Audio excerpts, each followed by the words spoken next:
Hello student, in this video we will be studying about a very important topic called as function. Students, we have already studied what are relations and what are the types of relations, and now we move on to the next part of the chapter, that is function.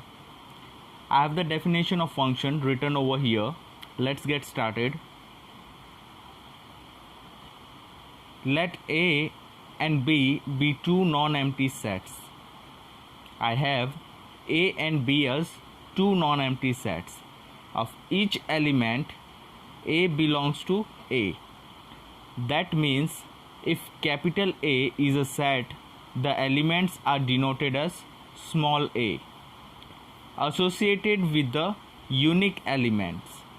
I underline the word unique, okay, because it is important for the understanding purpose. That is why I am underlining.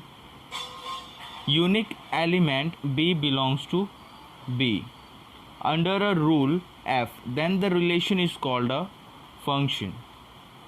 That means there are two important things in this definitions, that if I have two non-empty sets A and B, all the elements of the first set A should be associated with the unique element of B.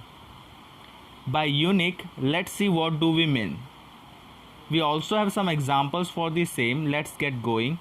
Suppose I have a function f from first set to second set, that means from A to B.